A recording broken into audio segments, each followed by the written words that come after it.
Bir dənə də poposundan vurur zəhmət olmasa. Axşam, günorta, səhər. Salam dostlar. Yuska bugün çox xəstə olub gətirmişəm həkimə. Salam həkim. Salam. Uşağımız çox xəstədir, onu yoxlaya bilərsiniz. Buyurun, çəkin.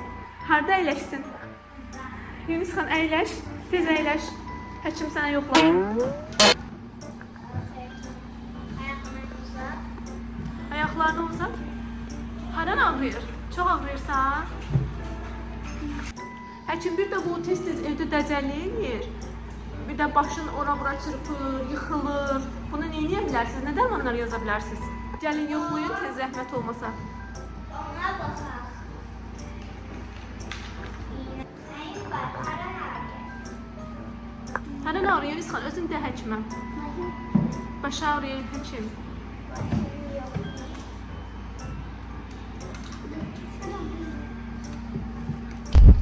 Başında heç nə yoxdur. Başında heç nə yoxdur. Həkimin dəcəlliyinə biz neyniyək bəs? Başında dəqiq heç nə yoxdur. Yerində dayanmır. Bu necə uşaqdır? Hiperaktiv uşaqdır, düzdür?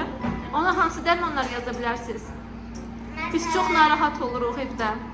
Çiləkli dərman yaza bilərlər. Çiləkli dərman. Belə dəcəl uşağa çiləkli dərman vermək olar. Ona görə də evdə ağıllı dayanacaq.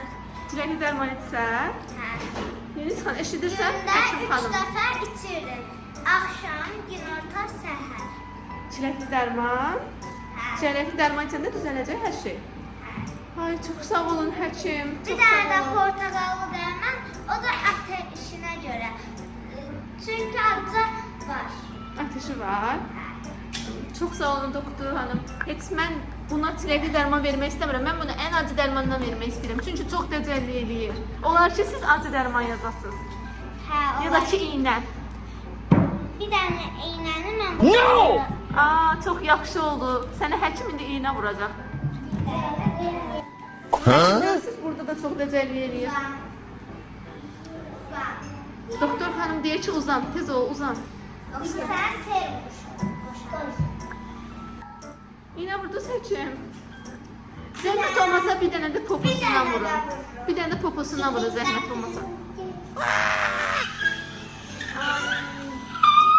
Can çox ağrıdı. Yox, bunlar çox Ağrımadı. yaşayın ilaclardır. Birinci günə keçər. Keçər? Bundan verirsən, dərman yazır. Həkim 2 gün biz bundan necə yaşayacağıq? Çox çətindir bundan yaşamaq. Çox dəcəldir. Buna bax hər cür hərəkət edir.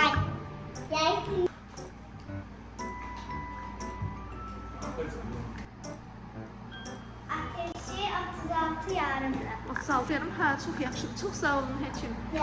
Leysa